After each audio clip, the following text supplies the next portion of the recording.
ये कहानी है एक पुराने हॉस्पिटल की, जहाँ पर रात को अजीब अजीब सी घटनाएं घटती थी और भयंकर डरावनी आवाजें सुनाई देती थी। रात के समय कोई भी व्यक्ति उस हॉस्पिटल की तरफ नहीं जाता था।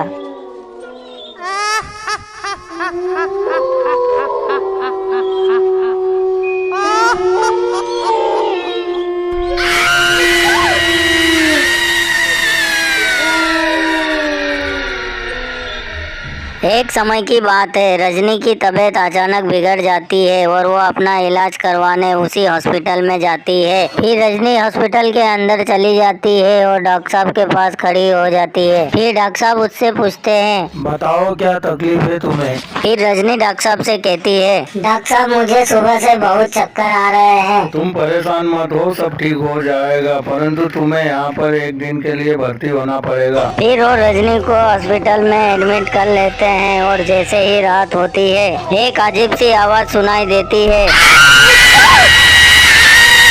जिससे रजनी की नींद खुल जाती है। रजनी पलंग के पास खड़ी होकर इधर उधर देखती है और आवाज लगाकर पूछती है, कौन है वहाँ पर? परंतु उसे वहाँ पर कोई नहीं दिखता। रजनी काफी डर जाती है और वो डर के मारे एक दूसरे कमरे में चली जाती है, परंतु उसे वहाँ पर भी कोई नहीं दिखता और हॉस्पिटल भी एकदम खंडर जैसा हो जाता है। फिर उसे वहाँ पर किसी के हंसने की आवाज सुनाई देती है।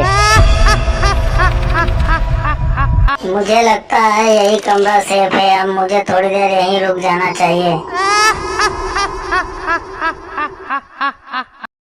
और रजनी काफी डर जाती है और वो डर के मारे एक कमरे में जाके कुर्सी के ऊपर बैठ जाती है। हे भगवान, अब मैं क्या करूं? मैं तो यहाँ पर बुरी तरह से फंस गई हूँ। फिर उसे वहाँ पर किसी के चिल्लाने की आवाज सुनाई देती है। आवाज सुनते ही रजनी वहाँ से डरकर भाग निकलती है। हे भगवान, आपका धन्यवाद, आपने मुझे इस गेट पर पहुँचा दिया, नहीं तो मैं आज नहीं बचती।